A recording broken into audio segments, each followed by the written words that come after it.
अर्जुन की पूजा के लिए चोरी के फूल ही सही रहेंगे। हनुमान जी की ये बात सुनकर अर्जुन के क्रोध की सीमा नहीं रही।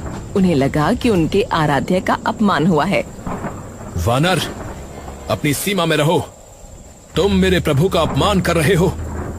तुम कदाचित जानते नहीं कि श्री कृष्ण कौन है। और हाँ, मुझे तुम्हारी उन त्रेता युगीन गाथाओं के विषय में भी पता है। कौन से किस्से पार्थ? वही जब तुम्हारे राम ने समुद्र पार करने के लिए वानर भालुओं की सहायता ली थी, पत्थरों को ढो ढो कर पुल बनवाया था।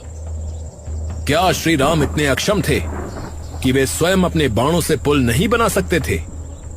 यदि मैं वहां होता तो क्षण भर में अपने बाणों से ऐसा अभेद्य सेतु बना देता कि पूरी सेना पलक झपकते पार उतर जाती। पत्थरों का सहारा लेना उनकी दुर्बलता को दर्शाता है। बाणों का सेतु?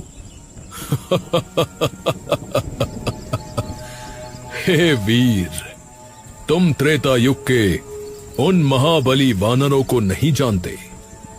जिस सेतु की तुम बात कर रहे हो, उस पर यदि राम जी का एक भी वानर पैर रखता तो वो बाणों का पुल घास के तिनके के समान टूटकर समुद्र की गहराई में विलीन हो जाता।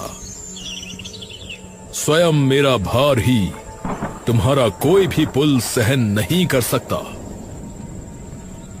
ये तुम्हारा भ्रम है। मैं अभी इसी समय यहां इस सरोवर पर बाणों के सेतु का निर्माण कर सकता हूं। यदि तुम उस पर चलकर उसे तोड़ दो तो मैं मान लूंगा। और यदि वो टूट गया तो? यदि मेरे बाणों का पुल तुम्हारे भार से टूट गया तो मैं इसी क्षण अग्नि प्रज्वलित करूंगा और उसमें भस्म हो जाऊंगा। मैं एक क्षत्रिय हूं और अपने वचनों से कभी पीछे नहीं हटता। और यदि वो नहीं टूटा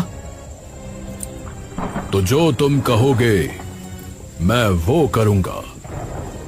क्या आपको ये बाजी स्वीकार है? अर्जुन ने अपनी पूरी शक्ति और विद्या को एकत्रित किया। उनके हाथों से बाणों की ऐसी वर्षा हुई कि देखते ही देखते सरोवर के एक छोर से दूसरे छोर तक एक भव्य, चमचमाता और सुदृढ़ पुल तैयार हो गया। ये पुल कला और शक्ति का अद्भुत नमूना था। लीजिए वानर राज, मेरा शर सेतु बनकर तैयार है। अब आप इस पर पैर रखकर अपनी शंका का समाधान कर सकते हैं।